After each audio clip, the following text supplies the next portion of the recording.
Good afternoon. It's Joyful Christian Hermit. I have been taking it easy after I got up so early and was working on that repair. I had a little flurry of some activity around here, but then had to relax. So, been in bed. Probably have to go back tonight and put on a coat of what's called hot mud.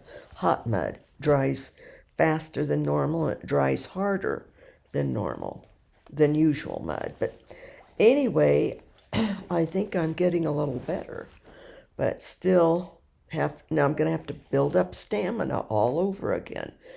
That's what happens with people with ailments. So it's a job in itself. It's work to suffer. So, and it's a good job. It's a worthwhile job.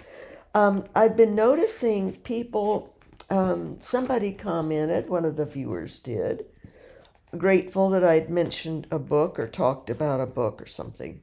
Seems like I did. Anyway, and the person was reading a book that she really liked. And I thought I'm not sure, I thought it was In Praise of Hiddenness for some reason. And I have that book. But it might have been this one by Wenzel. Or I'm getting that mixed up with, there have been couple of people online, couple of hermits online, have spent a great deal of time. One has read it in little short segments, another one over the years has talked about it a lot. It is, I wrote it down. I write it down right here. And I had it. I can't find it. I must have sold it or given it to someone. Probably sold it when I was on the island. I sold books that I didn't need, but it's called The Eremitic Life. I had already read it. The Eremitic Life. And let's say here, Encountering God in Silence and Solitude by Father Cornelius Wenzel, Wencel. He's Polish. He's 60 years old now. He wrote this book a while ago. He's written, I think, 4 books. He's heavily influenced by the ideas of and theology, or the philosophies and ideas of contemporaries, some Polish contemporaries, philosophers and religious thinkers, theologians, and also the late Thomas Merton, his thoughts and ideas and writings, and Hans Urs von Balthasar. Who was the other one? I'm trying to remember. Yeah, I wrote it down. The third person. Kierkegaard. Soren Kierkegaard.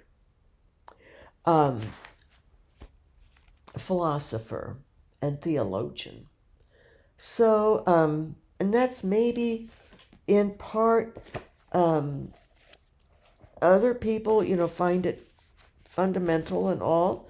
And I liked it okay. I liked the book. It's just that I have others that I think I like more. Now, Balthasar and Karl Rahner, they were both theologians in the church, and they were accused of modernism. Balthasar was not invited to Second Vatican Council because of it. They both were asked to turn in all their writings to go under review. But later on, Balthasar was cleared by Pope Paul II, John Paul II, and also Ratzinger, Cardinal Ratzinger, at the time had reviewed his writings. So, time and perspective helped with that. But he had also been in alliance with Adrian von Speyer, who I think it was like 24 years or 16 years, something like a long time. They were very, very close. And he wrote down she would go into a trance state, or I think he helped facilitate her to get into that state. And she would dictate books given to her spiritually. And so that can be sort of nebulous. It isn't quite the same as an ecstasy at all. If it's anything that someone else helps to facilitate, it's not an ecstasy, but it still can be locutions or vision. So that went on. There were over 50 books that Adrian had spoken, verbalized, and von Balthasar wrote down. And those, I think they're published. I had one. This was in the late 90s, and I was given one by someone. Said they thought I'd like it. And I read through part of it, but I didn't resonate with it at all. I wanted it out of the house, in fact. I just didn't feel right with it. And I think I still just am comfortable with those who are of other time periods, who are so proven over time, that for years, a century, 2 centuries, 5 centuries, 18 centuries of solid. And maybe it's because, it takes time to read books. And so I got off my shelf a lot of the books I have here. Some are Camaldolese, St. Romuald, and like here's The Mystery of Romuald and the Five Brothers, books that I find very good. And I'm not putting down Wenzel, Father Wenzel, and his book on the hermit life. It was very good. I read it. I sold it. I'm sure I sold it. The Eremitic Life, Encountering God in Silence. I thought I had it on my shelf still. So, but I must have sold it. Or I don't think I gave that one away. I wouldn't have had anyone where I lived who would have wanted it, who were interested in hermit life. So I probably sold it. I needed money on the island, so I started selling books that I had read that weren't ones that I would need again. But in that book, he does go over various phases and pillars. I think he calls them pillars. 3 different pillars that have attributes of the hermit life in it. What is necessary, what is helpful and beneficial for the hermit to grow spiritually and just in living day by day too. But the basics of silence and solitude and humility, conquering pride, time for spiritual reading and prayer, pretty much the basics.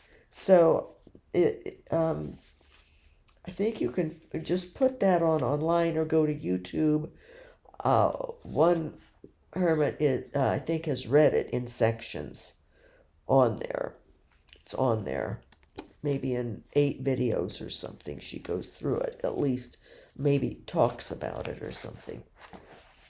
So this book here, The Mystery of Romuald and the Five Brothers, Stories from the Benedictines and the Camaldolese. Now, books like these, I get and I read because, but I have here to show you these books that you can purchase now, that are readily accessible. Then I have lots of books that are very, very old and on hermit life that you'd have to get through used books if you can find them. and I might go through those before, but I thought I would do these first. And these are very readable too. They're, it's not super tiny print. It will be like these stories. Of course, they talk about Romuald. I read this. And the five brothers, there were different hermits, stories of them. So that's interesting. Here's one, The Spirituality of the Camaldolese Hermits of Monte Corona, by a Camaldolese hermit, and edited by Lassus, Order of Preachers. This one, In Praise of Hiddenness. And I read this. This was very good. So, and the editor died in 2002, but it was written prior to then. But it was very, very interesting, very helpful.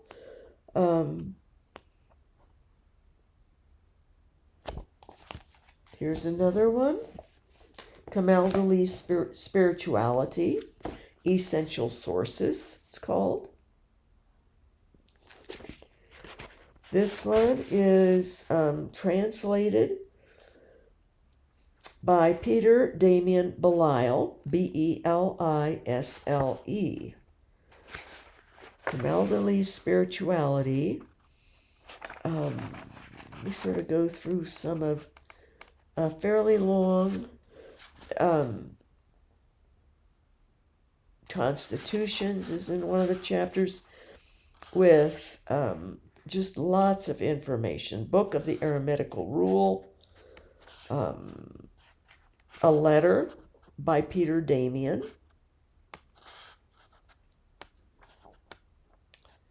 the life of Blessed Romuald. That's the greatest portion of it. Romuald, the Camaldolese monk. Here again, the life of the five hermit brothers by Bruno Boniface of Querfurt. So it's repeated in this book, the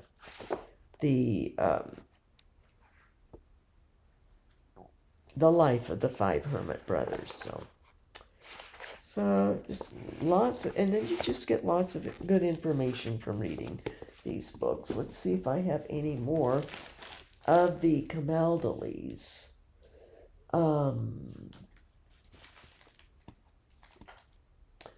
No, I think these are the bulk of my. I have other of the Camaldolese, but and that one by Wenzel that I sold. I have some old, and also Classics of Western Spirituality, big fat, the hardback in Camaldolese Spirituality also.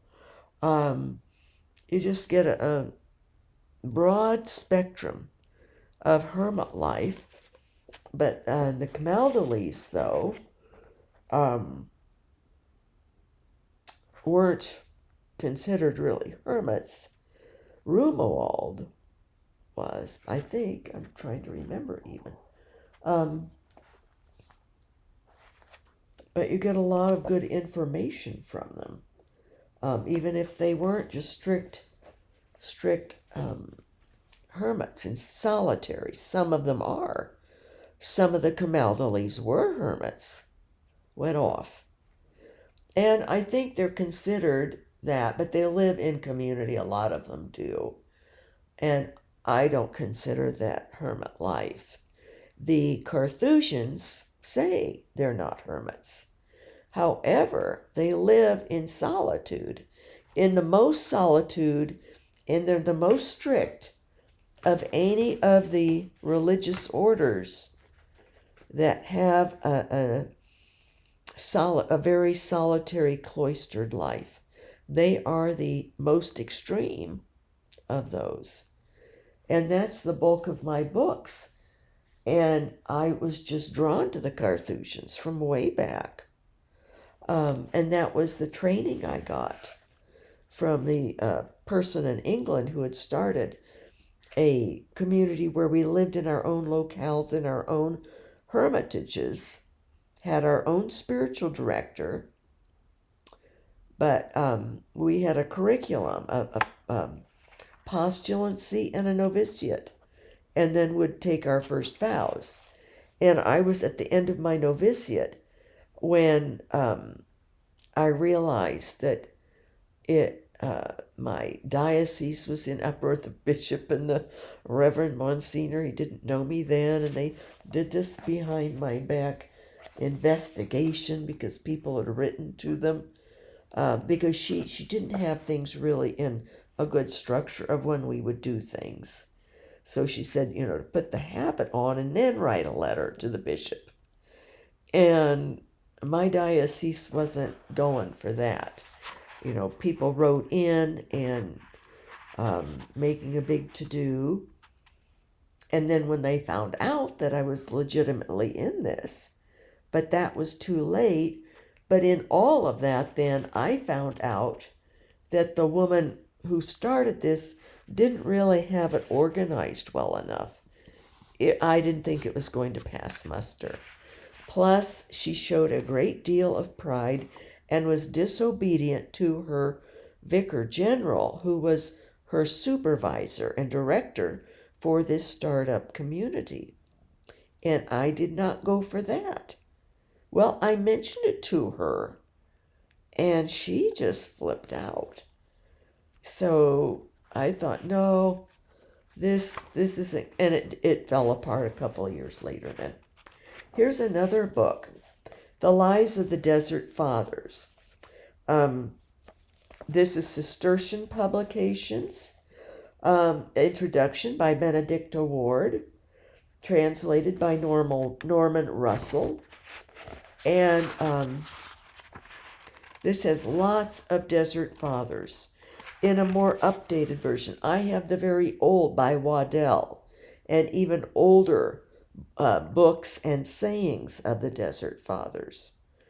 But this is a more updated that would have excellent research. Benedicta Ward is a renowned translator. She translated the sayings of the Desert Fathers, actually. So, and Norman Russell is a priest of the London Oratory, and he was working on a translation of the New Philokalia. So, I have not read this one yet, but there's many Desert Fathers in here that I have not heard of before. So interesting, there's a chapter on the miracles of the desert. Now we get into my Carthusian batch. And as I said, I have others that are older books that maybe sometime I'll share with you, because some of them you can get online, and some of them might even be in reprint. I just decided to do the ones that I'm pretty sure you can get fairly easily. But this is a biography of Saint Bruno the Carthusian, Halfway to Heaven, and the hidden life of the sublime Carthusians. It talks about the Carthusian life and the Carthusian order, who joins, just goes through the whole thing, and then gives an overview of Saint Bruno at the beginning of it. But I found this excellent. My goodness, here, I think I realized, yes, I did. I used to underline and checkmark things that I liked to read. Says here, their life is a contract with God, which brings down love into the world. To them, prayer is as easy as breathing for the rest of us. They say we pray for the rest of the world, and we are quite certain we are helping. Proof is unnecessary, we know. But then I stopped doing that, underlining with pencil even, because for resale value. So that's the only place in here I underline. I started then just taking notes on paper and note cards of things I wanted to remember. And I have all those upstairs in a closet. Here's St. Bruno the Carthusian. Oh, this other one is by Bruce Lockhart. And I think you can get this probably Amazon or elsewhere online. This one is by Ravier. André Ravier, Society of Jesuit. He's a Jesuit who wrote this biography, total biography. And I love this because I really am drawn to St. Bruno in a big way. I relate with him, and I liked his humility. He never wanted to have an order, but they did it after he died. They tried while he was alive, but he kept saying no. And then there's these were ones that this woman, this is so advantageous. That program I went through, that was close to 12 months.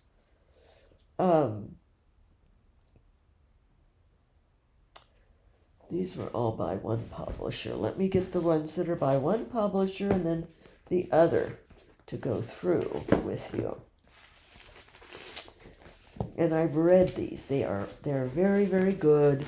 This will give you an education in being a hermit, even though they don't consider themselves hermits.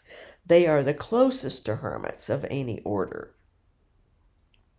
They live in separate cells. They have an upstairs, a downstairs. They call it a charter house, the whole unit. They donates those who live there, and then will cook the meals and bring the food to their doors and slide. They have a little place they slide in like a prisoner, practically slide in their meal. They go to Mass daily, so they do see each other, but they're not to speak. And they then go to the mail room to get their mail. The prior or the prioress will put up the list of things going on in the world to pray for, because the prior had the newspaper, now a computer to keep up, so that they can all be praying for the world and what's going on. But then from then on, they are in their cells. Each cell has its own little garden with walls, so they don't see each other. They don't talk with one another. They're not supposed to. On Monday afternoon, they have recreation time where they go hiking, play sports, or bad weather talk, or play, just get together to have a balance of some social life. Now, these are published by Darton-Longman-Todd, British. So, and if you need a place, I've bought many books from St. Philip's Books in Oxford, England. They ship them from there. So if you can't find these on Amazon, Darton-Longman-Todd is a British publisher. Here's the rest of these. I have lots of these. Okay, so here's the title. The Way of Silent Love. This is on keeping silence. And it says, these conferences developed for the instruction of Carthusian novices are pure gold. They are profound testimony to the inestimable value of every human soul. So many people today are searching for real and authentic depth to their spiritual lives. These conferences bring alive the wisdom of the monastic life in the Carthusian way. So they're very much monastics. Hermits are not in communities. Then they wouldn't be in solitude or silence. So, but these are the closest. And John Paul II said that the Carthusians, they had their 1000th anniversary back in 1970, I believe it was. He said this is the order the only order that did not ever need to be reformed. They've kept their how St. Bruno lived from the beginning, and his 6 companions who went with them. So, and these are good. You don't have to be a hermit to read. I think anyone would benefit from these, for the hermit within all of us, and just the spiritual growth and instruction you get. This one is on interior prayer. And prayer is a journey, sometimes a combat. There are trials, purifications, passages.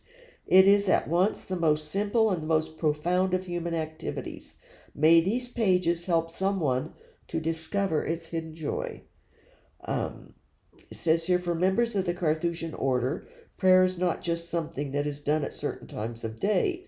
It is in fact the vital respiration of their faith. They breathe it, and that's what I'm to be doing. Have my life be a prayer. My tasks. I set intentions with special tasks. I'll get the ones out on prayer. This one, the prayer of love and silence. Says on the back here, the prayer of love and silence issues a powerful invitation to respond to the love of Christ. It was born in the silence of the charter house and offers the Carthusians' unique wisdom to all. This volume is centered on the need for prayer and teaches that prayer is not merely a devotional exercise to be carried out at the beginning and end of the day, or simply as the mood takes us. We should instead strive to make it a constant, persevering activity, a continual response to Christ's call to make him the center of our lives. And I think also it is our responsibility to all other humans, creatures in God's creation, and our responsibility to God as his creatures, as his children, to communicate, to get to know him, and to keep our relationship through communication, which prayer is. Okay, we'll do listening to silence. And this one's compiled by Bruce Lockhart. They all have different contributors. The Carthusians don't use their names. Something like after 400 years, they can put they then put the name of the person on. But otherwise, they just sign a Carthusian. So this is something that St. Bruno said. By our total surrender, we profess before the world and witness to the ultimate reality of God.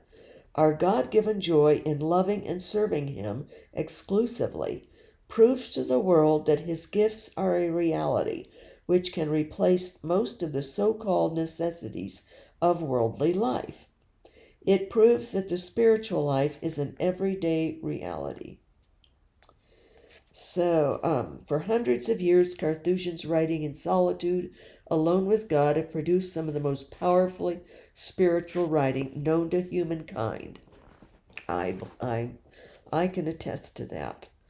And I've read some, but I still have books out, old books, that with Carthusian writings that it's inspired. Their lifestyles inspire this connection that is so close with God. So these are a selection of some of the finest Carthusian writings that Robin Bruce Lockhart has gathered. So that's this one. Listen to silence. Where silence is praise. This one got yellow. Quick look to see if I underlined in this one too. The following extracts are drawn from letters which were never intended in the writer's mind for publication. The simple wisdom which inspires them, however, would seem to justify us in offering them to the public, and they will, we feel sure, bring precious comfort to many souls. So this is a companion to They Speak by silences. Or no, they speak by silences and where silence is praise. I think I showed. Oh, maybe I don't have those. There were some I couldn't get. But I found this very good also. And understand the Carthusians go back far to 1070. This is another from Advent to Pentecost. So I'm going to make this my Advent reading. I had done it years ago, but I would like to... Oh, here's a chapter. I just noticed it. The Mystery of Suffering. So, this will be good.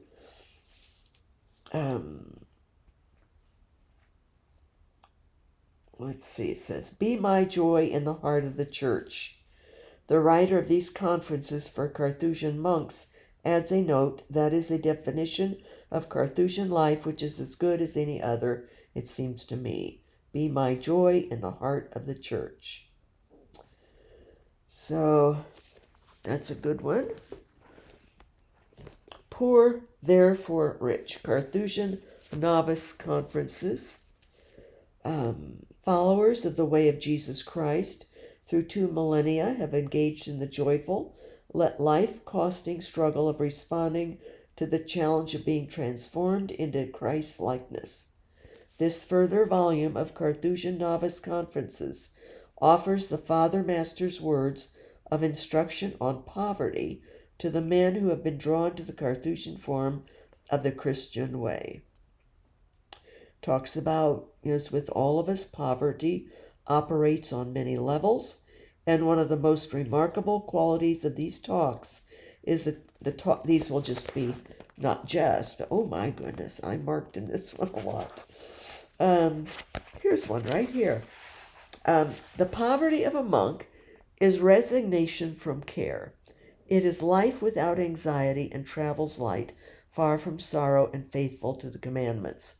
In his poverty, he turns into a son of detachment, and he sets no value on what he has. Having withdrawn from the world, he comes to regard everything as refuse. Indeed, he is not genuinely poor if he starts to worry about something. So that's an evolved soul there, because it takes a while to learn not to worry, doesn't it? Those living in obedience to one another are free of all cupidity, for when even the body has been given up, what else is there to call one's own? The only way they can be harmed is by readily and easily moving from place to place. So they talk about, staying stable, having stability. The man who thinks nothing of goods has freed himself from quarrels and disputes. That's the truth. But the lover of possessions will fight to the death for a needle. So this is a good book. Poor, therefore rich. Lots of wisdom in that one. Here's a charter house I think this one's in Parkminster in England. So, The Spirit of Place, Carthusian Reflections. A unique collection of a Carthusian spirituality interwoven with images of Charterhouse. So this is has sermons in this and photographs of a Charterhouse. In fact, they're color photos. That's from inside. The ones in Great Britain were built later, not super later, but here's one. See, they have an upstairs quarters where they have an open room, a little chapel area. Each cell does. They call them cells, I think, and then place to sleep. And then this person was an artist or likes pottery, and so has their art area. And then down below, they have wood and where they do manual labor. They have to chop wood to have enough for the winter to stay warm because they're heated by fire. They were at that, let's see, that'd be 2000, or in about 2000 or 2005 or something. There's a film. They, for the first time, allowed a documentary film to be made called In Great Silence. And I got that. Here's another one. This one looks like he was a chemist of some sort. This is avocation. But then there's these sermons. For our sake he opened his arms on the cross. Sermon on the Feast of the Annunciation of the Lord, 25th of March, 1993. The Heart's Treasure, God's Poetry. All different sermons on different feast days. And then photos, but not of any of them. And here's one on receiving the habit as a cloister monk, 1991, Pentecost. Light in the Darkness, that was from 1991, another sermon. So, very interesting. From more contemporary, but no names. This one, the freedom of obedience. Obedience is the submission of the person, so the will of God, the fulfillment of a commandment, whose value and meaning we cannot always see. This obedience is the fruit of faith that clings to God for himself and submits to every word of God, thus entering into the pattern which he weaves in the history of the world. So it says here, for many of us today, obedience is an unusual, even alien notion. What can we learn from the members of the Carthusian order, for whom the vow of obedience, alongside those of poverty and chastity, is of the most fundamental importance? Carthusian spirituality teaches that obedience is not a contradiction of liberty. Rather, it is the way of love and of true freedom. So I like these. Anyone can benefit from these. Hermits, anyone. And that's part of what my videos, what my sharing is about, is for all of us, to encourage all of us to spiritually strive to progress. And God is pure love, and along that, with that ultimate goal, which is the reason why we are here on earth, is to learn to love and to attain to purity of love over time, takes time, is also to learn the virtues and to progress as people, progress in prayer, progress in our relationship, a personal, experiential, love relationship with God, with Christ, with the Holy Spirit, and with our fellow human beings and the creatures and the world, the creation that God has for us here on temporal earth. So all of these books, now here's a couple. This is Ciistercian publications, and I think they have more. I had plenty to read, so I didn't get more. And some of these I can tell I read. That this one of the one that had the sermons, I haven't. So I think I'm going to, when these feast days come along, I'm going to read that sermon that the Carthusian had for that. So, but this is for Ciistercian publications in the United States, in Kalamazoo, Michigan, and I'm sure, they would ship overseas, probably have outlets in other countries even, I don't know, but since they're Cistercian. But this one is The Call of Silent Love. And it's more of the Carthusian Novice conferences, teachings, lessons. This follows The Way of Silent Love, which was in that other pile there. I just got them wherever I could find them online. And they're new, but of course mine are 24 years old, 25 years old, somewhere around there, 20 years old. So, The Call of Silent Love is the second volume.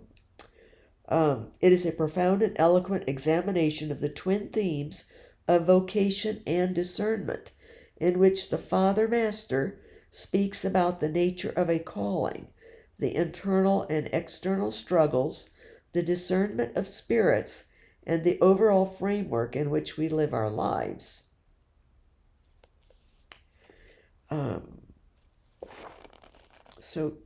I read this one. I had my underlining in it. Pencil, at least. At least I didn't use marker. So, acedia, anger, purification of passions. Just read a few of the chapter headings. Well, they talk about Bruno at the beginning. Time, the place, of man.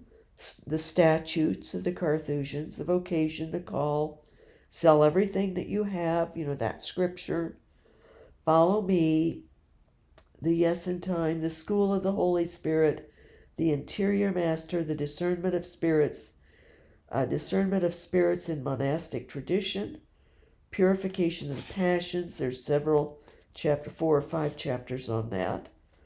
Discernment of spirits in later tradition. So they have earlier in time, in history, how they discerned spirits then, and then how they did it later, in later time. And a second added chapter to that one, psychological maturity and the great journey. So for hermits, or people who are interested in becoming a hermit, psychological maturity is very important. That's why it is not recommended by at least the saints' spiritual directors, the hermit saints and their spiritual directors, such as the Carthusians, to be midway through life, and there's an exception. There's an exception to that. Someone who is totally disabled and has a call. I could see that God would call someone. But if you have that kind of suffering and your life has so totally altered, you will gain a spiritual maturity quickly. That's another advantage to suffering, to extreme suffering, and to losing the temporal life in a fell swoop. So I think I don't know if it's the person who asked me to talk about the aspects of suffering and how I handled it over time, over the years, and what I went through, because she's going through a lot.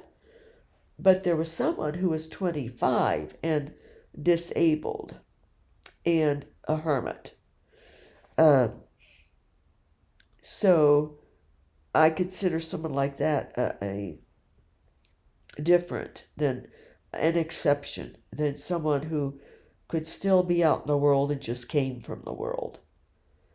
And, because when you're permanently disabled, that's it. You're not going to be back out in the world. You may want to, but God often will give a vocation such as hermit life to someone who's severely disabled.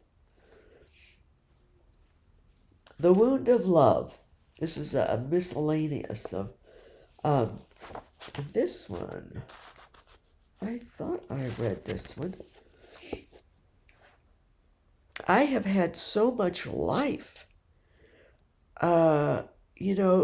Just thinking back, and this person's question, the viewer's question to me, I have had so much life as a suffering servant, as a victim soul, that and as a hermit, that all these books that I've read, they went into me, and they're still in me.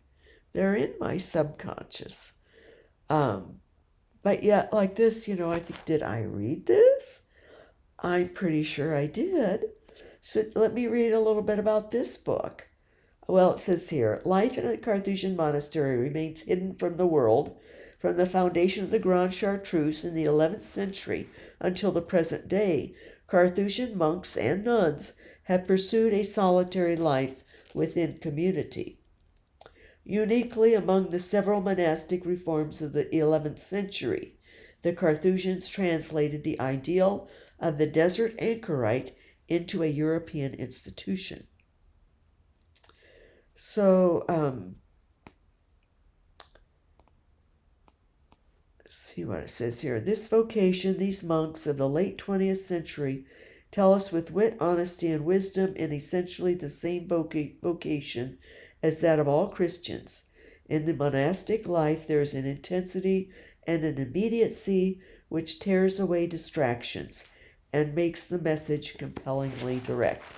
I'll just briefly mention some of the chapters here. I won't even do the chapters. I'll do the main sections. They have an introduction of St. Bruno, Pathway to Life, solitude and fraternal love, and then lots of information on that. Interior prayer, Exodus of the desert, the vows, work and contemplative prayer. See, that would be for anyone out there. I'm thinking of some of the viewers who leave comments. I sort of get to know them through their comments. Who work, out working, married, have adult children or children at home, or retired, older, but a work in contemplative prayer, or just that if we're interested in contemplation. Here's this section, work in contemplative prayer. My work is the Lord my rock, work as contemplation, work, help or hindrance. And then the final one is liturgy. Ebb and flow, heaven, earth, and the depths of the heart. Very intriguing chapter titles. And this book, like I say, they're very accessible to read. They're not difficult. The language is, we're talking here, about 240 pages. So there's those books. I'll go get those. I have to paint my bookcases.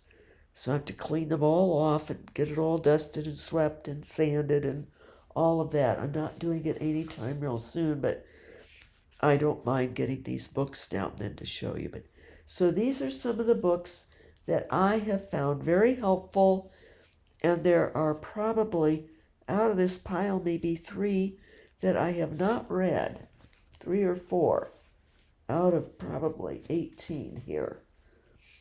But I'm going to be selective. I will bring my hardback books if you're interested. Hermit books. I'll do them by section. Camaldolese and Carthusian certain types, and then do others in general. I have a nice collection of a variety of Hermit and mostly Carthusian. If I go specialty, I really like the Carthusians. But I've read the Camaldolese also and appreciate them. So, okay, God bless His real presence in us. And at some point, I'm going to sell books, so I'll need to. If I were doing great financially, I would give them away. And if I die first and I don't have to worry about nursing home care or something, then my heirs will give them away. I'll leave instructions to go on this site and to announce book giveaway.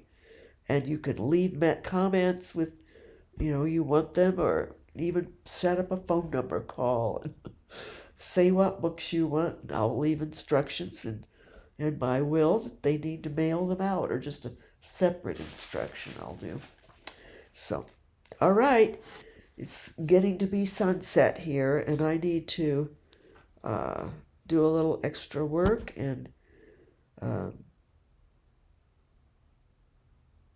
just pray and love and be so grateful for all that I've been able to read and share these books.